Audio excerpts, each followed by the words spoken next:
Hey, folks, welcome to Internet Roundup. Yeehaw. That's Josh, and I'm Chuck. We do the Stuff You Should Know podcast. And weekly, we invite you into our studio, and we talk about what grabs our fancy on the net. It's like our clubhouse on the internet. That's right. So you found something that I would consider the worst of the net. Well, this has been a secret weapon of mine because every once in a while I'll tweet out something I find on it, but I've never mentioned the actual source of it. Oh, is that where all this stuff comes from? Yeah, there's this thing called the useless web. It's a website, and it's exactly what it looks like. It's just the useless web, and you say, take me to a useless website. Right. And useless is, of course, subjective. You know. In this case, I don't know. Well, I found a couple of websites that are my favorite sites on the web. So you click, take me to one of these things, right? All right. And it will bring up something like this, bees.com. I saw that before. Which is a silent GIF of Oprah releasing bees on her studio audience. It's pretty funny. You can just watch this for forever. Yeah. Yeah, it's one of those that cracks me up every time I see it. Yeah, they did a good job with it. So there's bees.com. I found that on there. Yeah. And then this one, this is awesome. This is eelslap.com. And eelslap.com is really great because it's an interactive GIF. Oh, so I didn't realize that. You move your cursor back and forth to move the eel slowly back and forth to slap the guy and bring it back. And it's really neat. It's engrossing, I guess is the word to That's use. why their motto was the only site that lets you control the eel. I didn't know what they meant. That's right. That's pretty straightforward as far as mottos go. Yeah, so the useless web is a great place to just go and click and click and click. Right. Yeah. And eventually you're going to find something like the Oprah thing, which is not useless at all. No, it's not. It has many uses. It's gold. And this next thing is the complete opposite of that in many ways, because there is a very famous portrait of George Washington, our first president, although there were other presidents before him. He was the first president of the United States of America, if you want to get technical. Okay.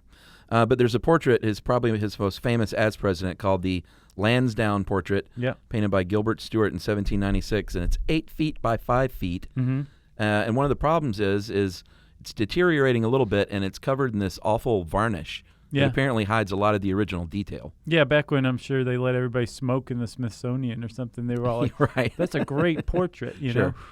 Just varnish it, protect it. Right, exactly. So they're starting to restore it, and this thing is so popular that they've been putting off restoring it for years because they don't want to take it all out of viewing and have, a lot of disappointed people from Minnesota at the Smithsonian National Portrait Gallery saying, where's the 8x5 Stewart portrait of George Washington standing up? I thought you were going to do the Fargo accent for that one. I can't do that well enough. I can't either. Smorgasbord. So Bank of America is actually granting a fund to this project, so they're kind of backing it. And 1 million people see this thing a year, and it was in 2001 it was sold. The Portrait Gallery bought it for $20 million. So it's easily the most famous painting of Washington as president. And one of the reasons why is because it was famously saved from the burning White House by Dolly Madison. Of Dolly Madison donuts fame. Yeah. So when the British burned down the White House, I guess he grabbed this 8 foot by 5 foot thing and was like, we got to save it. She did.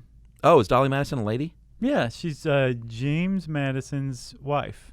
When the British came in 1814 and burned the White House down. I think I knew that, but for Dolly, some reason I thought... not a man's name.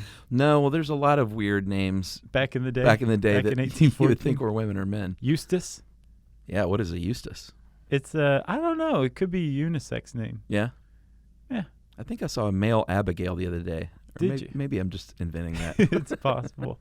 Yeah, so Dolly Madison was a lady, and I guess she was strong enough to haul this painting out of there. And Gilbert Stewart, by the way, was a pretty awesome portraitist. He'd done another one of Washington, the famous unfinished one. Oh, yeah, where it's like not finished on here. And the reason it's not finished is because he knew that he could make a ton of money getting Washington to sit for a portrait and then making a bunch of copies of it as fast as he could and selling it. So Martha Washington was like, where's the portrait we commissioned? And he's like, it's almost ready. It's almost ready. And he never finished it because he was making copies to sell. Wow. And she finally was like, give me the portrait. And that's what they got, was the unfinished portrait of Washington. Was Martha Washington a lady? Some say. She was a hip lady. What about Lady Bird Johnson? Lady Bird was a lady. Okay. Don't think I didn't catch that Dazed and Confused reference. You did. I saw that Chandler did too. He was like, right on, man. Yeah. Yeah. That's it. All right. I have nothing else. So we will see everybody next week on the Internet Roundup.